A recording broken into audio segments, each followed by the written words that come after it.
जय हिंद, वंदे मातरम। दोस्तों, स्वागत है एक बार फिर से आपका अपने यूट्यूब चैनल पायरेट हिस्ट्री में। साथियों, आज हम आपके लिए लाए हैं हिंदी के 20 इंपॉर्टेंट क्वेश्चनों को। तो आपने 20 क्वेश्चंस में से कितना स्कोर किया, वीडियो के अंत में कमेंट करना ना भूलें। और मैं आपको वीडियो के अंत में एक होमवर्क भी दूंगा जिसका उत्तर आपको कमेंट बॉक्स में लिखना है। तो साथियों, यह video UP TET, super TET, C TET and Hindi के जितने भी कम्पिटेटिव एग्जाम हो रहे हैं, जैसे यूपी बीएड एंट्रेंस हुआ, यूपीपी हुआ यानी पुलिस हुआ, कुछ भी जितने भी कम्पिटेटिव एग्जाम है यदि उसमें हिंदी पूछा जा रहा है तो इसके लिए सहायकफुल वीडियो है। तो बने रहिएगा वीडियो के अंत तक। आज इस वीडियो में आपको 20 क्वेश्चंस, इंपॉर्टेंट क्वेश्चंस मिल रहे हैं। तो साथियों, आपका पहला क्वेश्चन है कि एक बार कही बात को दोहराते रहना, वाक्यांश के लिए एक शब्द हम क्या कहेंगे। यानी यह क्वेश्चन आपके लिए वाक्यांश के लिए एक शब्द वाला है।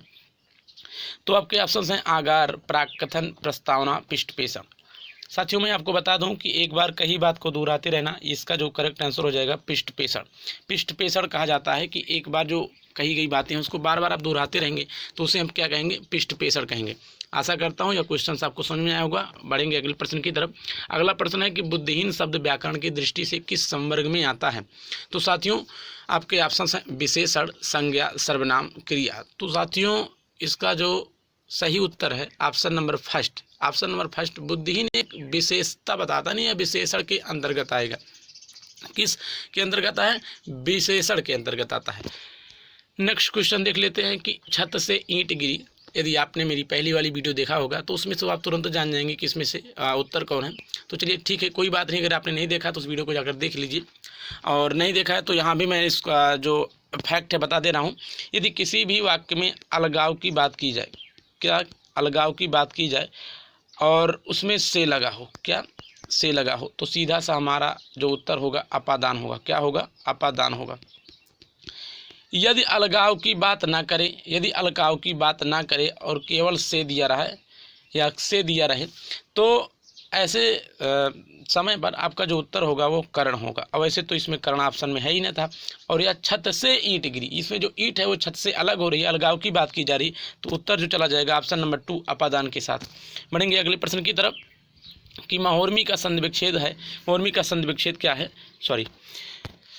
महोर्मी का संधि विच्छेद क्या है? आपके ऑप्शंस हैं महातधन ऊर्मी और महाऊर्मी, महाधन ऊर्मी, महातधन ऊर्मी। साथियों, इसको मैं क्वेश्चन थोड़ा ऊपर कर देता हूं। तो जो महोर्मी का संधि विच्छेद होगा ऑप्शन नंबर 3 जो है महाधन ऊर्मी। महाधन ऊर्मी आपका क्या हो जाएगा? महोर्मी। आशा ऊर्मी लगाएगा, इसमें कंफ्यूज मत होइएगा, ऊर्मी वाला नहीं, थर्ड वाला सही होगा, ऊर्मी। नेक्स्ट क्वेश्चन देख लेते हैं साथियों कि समष्टि का विपरार्थी शब्द क्या है। आपके ऑप्शंस हैं विशिष्ट, अष्टि, व्यष्टि, अपुष्टि। तो समष्टि का विपरार्थी शब्द पूछा है इन्होंने, तो इसका जो करेक्ट आंसर हो जाएगा option number 3। Option number 3 best, यानी व्यष्टि। व्यष्टि समष्टि का विपरार्थी शब्द है। आगे बढ़ेंगे कि करपट का तद्भव रूप क्या है। तो साथियों, करपट आपका पहली बात तो ये जानिए तत्सम शब्द है। क्या है? तत्सम। तत्सम वो शब्द होते हैं जो संस्कृत का सीधी सीधी शब्द वही हैं जो संस्कृत के ज्यों कहते हो हम बोलने लगते हैं तो उन्हें तत्सम कहते हैं। और उसका विकृत रूप क्या होता है? तद्भव होता है। क्या होता है? तद्भव होता है। तो इसमें करपट है या इसका तो तद्भव पूछा गया, यह तत्सम है। तो साथियों, इसका जो करेक्ट आंसर हो जाएगा ऑप्शन नंबर 2 कपड़ा। कपड़ा करपट का तद्भव रूप है। अब इसमें से एक क्वेश्चन और ध्यान दीजिए। यदि पूछे कि कपूर किसका तद्भव है, तो कपूर कर्पूर का तद्भव हो। यानी अगर कपूर का कभी तत्सम पूछे तो कर्पूर, और कर्पूर का कभी तद्भव पूछे तो कपूर। नेक्स्ट क्वेश्चन बढ़ेंगे कि रमणीय में कौन सा प्रत्यय है। आपके ऑप्शंस आपके हैं सामने, एक सेकंड, आपके ऑप्शंस आपके सामने हैं ईय, रम, अनीय और रीय। तो साथियों, जब भी लास्ट में रीय या ड़ा आ रहा हो तो वह नामे परिवर्तित हो जाता है। किसमें परिवर्तित हो जाता है? नामे। तो साथियों, इसे ऑप्शन आपको सीधे से दिख रहा होगा, तो रमणीय, अनीय। थर्ड में क्या रहा? अनीय। तो यानी रमणीय में जो प्रत्यय हो क्या होगा? अनीय होगा। आशा करता हूँ समझ में आया होगा। नेक्स्ट क्वेश्चन देख लेते हैं कि श्री गुरु चरण सरोज रज, निजमन मुकुर सुधार, बरनौ रघुबर विमल जशु, दो दायक फल चार। इनमें कौन सा छंद है यह पूछा गया है। तो साथियों, इसमें जो छंद है आपका दोहा, शोरठा, रोला, बरवे, क्या है बताइए आप। तो साथियों, जो इसका करेक्ट आंसर हो जाएगा ऑप्शन नंबर फर्स्ट दोहा। अब दोहा के बारे में ध्यान दीजिए। दोहा के प्रथम और तृतीय चरण में 13 मात्राएं तथा द्वितीय और चतुर्थ में 11 मात्राएं होती हैं। यह फैक्ट आपको याद रखना है। अब इसका जो उल्टा होता है वह सोरठा होता है। सोरठा भी समात्रिक छंद है और इसमें जो है प्रथम और तृतीय में 11-11 होती हैं और द्वितीय और चतुर्थ में 13-13 होती हैं। आशा करता हूँ आपको समझ में आया होगा दोहा सोरठा का फैक्ट। और श्री गुरुचरण सरोज रज निजमन मुकुट सुधार, इसमें जो आपका छंद है वो क्या है, दोहा है। बढ़ेंगे अगले प्रश्न की तरफ कि वाक्य शुद्ध है। आपसे पूछा रहा है कि कौन सा वाक्य शुद्ध है। मोहन और गीता गा रही हैं, नहीं ये तो गलत है क्योंकि मोहन इसमें पुरुष है। गीता और मोहन गा रहा है, ये भी गलत है क्योंकि गीता इसमें क्या है, महिला है। मोहन और गीता गा रहे हैं, ये सही है। मोहन और गीता गा रही है, इसकी भी कोई सही नहीं है, ये तो पहले वाला रिपीटेड कर दिया है। तो मोहन और गीता गा रहे हैं, तो दो लोग हैं तो यानी गा रहे हैं, प्लूरल बनाया जाएगा क्रिया इसकी। तो साथियों जो इसका करेक्ट आंसर हो जाएगा ऑप्शन नंबर 3, मोहन और गीता गा रहे हैं। आप खुद से बोल के ट्राई कीजिए, यही वाक्य आपके मुँह से सही निकलेगा। अगले प्रश्न की तरफ बढ़ते हैं कि हिंदी शब्द में कौन सा शब्द हिंदी शब्दकोश के अंत में आएगा। करम, कृषक, किसानु, क्ल्यू। तो साथियों जब भी आधा का या कोई भी ऐसा वर्ड जिसके नीचे हलंत लगा हो या वो आधा अक्षर हो तो वह शब्दकोश के हिंदी वाले शब्दकोश में सबसे अंत में आता है। तो आप ऐसे भी जान लीजिए ऑप्शन में इसमें सबसे अंत में कौन आएगा, क्ल्यू, क्योंकि का जो है वो आधा है। कोई भी वर्ड यदि आधा है या उसके नीचे हलंत लगा है तो वह शब्दकोश हिंदी शब्दकोश में अंत में आएगा। आशा करता हूँ समझ में आया होगा। बढ़ेंगे अगले प्रश्न की तरफ कि चराचरम में कौन सा समास है। आपके ऑप्शन हैं द्वंद्व, तत्पुरुष, बहुव्रीहि, कर्मधारय।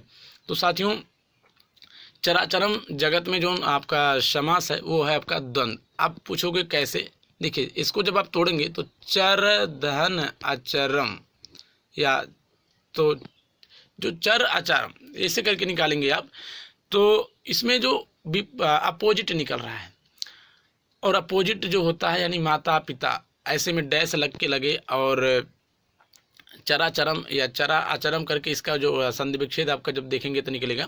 तो कोई भी ऐसा समास हो जो अपोजिट हो, जैसे माता पिता, भाई बहन, पाप पुण्य, तो ऐसी स्थितियों में वह जो समास होता है वह कौन सा होता है, द्वंद्व होता है। बढ़ेंगे अगले प्रश्न की तरफ कि अभ्यागत शब्द में कौन सा उपसर्ग है। आपके ऑप्शंस हैं आ, अभि, अभ्य, अभ्यागत। तो साथियों इसका जो करेक्ट आंसर हो जाएगा ऑप्शन नंबर 2, अभि धन आगत। अभि धन आगत जब आप इसको तोड़ेंगे तो इसका जो करेक्ट आंसर हो गया आपका क्या हो गया, अभि। आशा करता हूँ ये समझ में आया होगा। बढ़ेंगे अगले प्रश्न की तरफ कि हिंदी भाषा और साहित्य नामक ग्रंथ के लेखक कौन है। आपके ऑप्शंस हैं भगवत शरण उपाध्याय, डॉक्टर श्याम सुंदर दास, आचार्य रामचंद्र शुक्ल, डॉक्टर हरियो बाहरी। तो इसका जो करेक्ट आंसर हो जाएगा ऑप्शन नंबर 2, डॉक्टर श्याम सुंदर दास। डॉक्टर श्याम सुंदर दास की हिंदी भाषा और साहित्य रचना है। यह एक ग्रंथ है जो बहुत ही इंपॉर्टेंट है, डॉक्टर श्याम सुंदर दास की। इस पर स्टार लगा लीजिए, वेरी इंपॉर्टेंट क्वेश्चन है। बढ़ेंगे अगले प्रश्न की तरफ कि आचरण की सभ्यता निबंधकार कौन है। भारतेंदु हरिश्चंद्र, महावीर प्रसाद द्विवेदी, बालकृष्ण भट्ट, सरदार पूर्ण सिंह। तो साथियों इसका जो करेक्ट आंसर हो जाएगा ऑप्शन नंबर 4, सरदार पूर्ण सिंह की रचना है। यह निबंध है, एक निबंधकार हैं सरदार पूर्ण सिंह और आचरण की सभ्यता इनकी रचना है। आशा करता हूँ समझ में आया होगा। नेक्स्ट क्वेश्चन देख लेते हैं कि विरासत शब्द का अर्थ क्या है। वैसे तो ये इम्पोर्टेंट प्रश्न है, इसको भी ट्रिक लगा लीजिए। कि प्रकृति से प्राप्त, नहीं ये तो नहीं होगा। मित्रों से प्राप्त, ये भी नहीं होगा। मूल्य देकर खरीदा हुआ है तो आपको खरीद रहे हैं तो इसको विरासत कैसे कहेंगे। हाँ, पुरखों से प्राप्त, जो हमारे पूर्वजों से प्राप्त होता है उसे हम विरासत कहते हैं। क्या कहते हैं, विरासत कहते हैं। इसका जो करेक्ट आंसर हो जाएगा ऑप्शन नंबर 3। देख लेते हैं 16 वाला क्वेश्चन कि निर्मल का विलोम शब्द क्या है। आपका ऑप्शन है सुदृढ़, बाहुबली, समुन्नत, सबल। तो निर्बल का जो विलोम शब्द है आपको पता ही होगा, सबल होता है। Option number 4 is the right answer of 16 question. देखते हैं साथियों आपका 17 क्वेश्चन है कि हिंदी का प्रथम मौलिक उपन्यास किसे कहा जाता है। आपके ऑप्शन हैं नूतन ब्रह्मचारी, परीक्षा गुरु, तितली, त्यागपत्र। तो साथियों इसका जो करेक्ट आंसर हो जाएगा ऑप्शन नंबर 2, परीक्षा गुरु हिंदी का प्रथम मौलिक उपन्यास है। और अगर कभी भी इसका जो इसे किसने लिखा है यह पूछा जाए तो लाला श्रीनिवास दास ने लिखा है। किसने लिखा है, लाला श्रीनिवास दास ने लिखा है। इसको याद रखिएगा, श्रीनिवास दास। ये भी पॉइंट आप एग्जाम में इंपॉर्टेंट बन सकता है। तो परीक्षा गुरु किसने लिखा, लाला श्रीनिवास दास ने। यह हिंदी का प्रथम मौलिक उपन्यास है।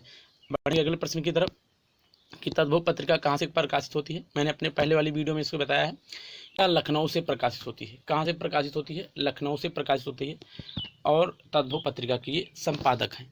बढ़ेंगे अगले प्रश्न की तरफ कि निम्न में से तद्भव शब्द कौन है। मैंने आपको पहले ही बताया कि संस्कृत का वही रूप जो हम जिसे ज्यों का त्यों प्रयोग करें वह तत्सम कहलाएगा और उसका विकृत रूप क्या होगा? तद्भव।